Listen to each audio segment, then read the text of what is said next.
ai ho gam sung le ho bung sung a hin politics kiti thu chang hin phat na mel momong apupo in a hin la ni dang lai am politics ki man cha dan hi iwa na hele adi ta sei ding in gam sung ki vai hop tu na ding le a chi to thei na dinga ke ho khom na mun a helwa lungyal sei khom na mun a hi en he hin la ai ho gam a hin Christian ki hello non Christian ki hello politics hi ki tha ki ma tu na Myanmar danen o min he che he di lo ta he a politics monga cho se hi po ni hen la mi hem chon se mi hem chun di lo ta iman phat wa hin politics se hi mi tampi ading in chi khel na gal mi hi na ai lawa la ki ang set ki mi thim na bowin akilangin he tunya I do nom penu cho Christian kha cho politics a ki mang cha thei ham ki mang cha thei lo ham ti ki do na hi po in he a hin la ho bung khat hi a ta san cha khat hi a le nang le ke hin politics hi iti iman cha iti lam do la pan ila ding ham ti do na le don bu na zo hi a hi ne Bible hin ho bung in politics iti pan ala ding ham ti hi akiji po ne he a hin la Bible hin itamong din mun hi han lang itabang to mun hi han lang koi jo hi tale ke vai hom na ho bung sung hi han lang in sung hi han lang gam sung hi tale thudi thuta mangcha apathin dei lama ikeman cha deu ti pawa he asein hi chi hin kho zalang hin kho hi han lang he zong le hin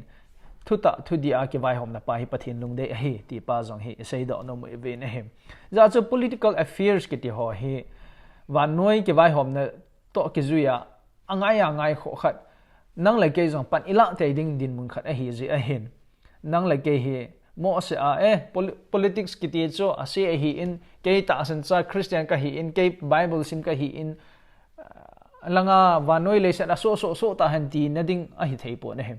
ya chu nang le ke jong tha in hi in I thane na chu pathen de lama iti iman sa politics a chu iti involve I bol thei ding ham ti pa chu I sei do no ma hi ka sei do jing la in politics a chu mi ro se political thu sei ding ti na hi pon a hin la I thane na ai la wa la I to ding kin chu lam kai ding ka hi khal hi han lang MLA minister te ding khal hi zong la han itabang din muna ai la wa itabang phating la hin nang la ke zong ithane na hi adi lama iman cha thei dam ti ki do na le don bu na zo hi ne ya chon ho bung hian lami mal hi le I pan la ding dan hi ha ta gyal phat kit angai zin pan la ding dan hi anwai za banga hin ka hin ta langin he khatna ho bung in pulpit chunga hi thuta ki vai hom na zong hi ha ta sei deu hi ki dei sa win he thuta ki sei lo na mun ho bung thudi ki sei lo na ho bung chu pathin dei sa na ho bung a hi ti ki thei lo he ya chu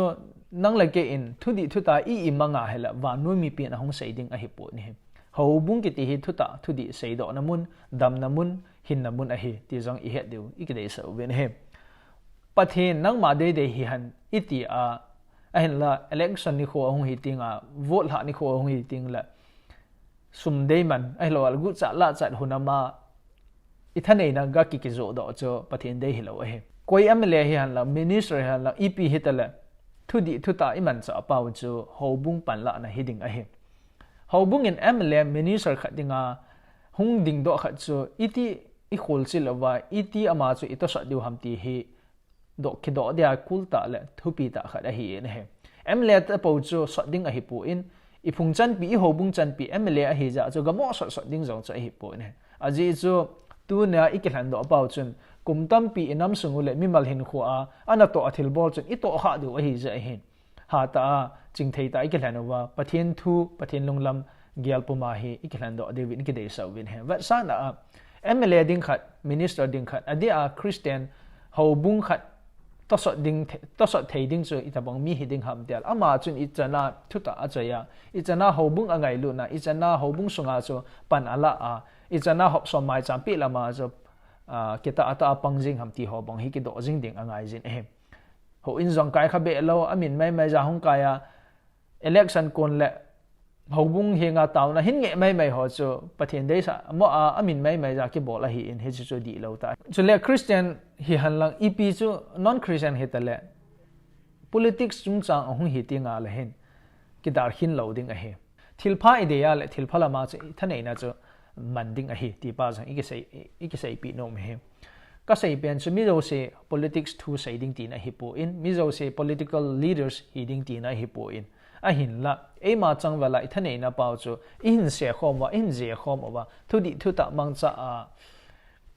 ilam kai chu ikil han do tiang wa hele ni ho bong wa hung da min tin i mi mal lo jen in chen zong ni dang sang hung pha za min tin ke vai hom na zong thu ta dam na hum ding a hi ti dei sa na hi ita banga ho bungin politics sa hi pan ala ding ham ti hi ki hil na zo a hi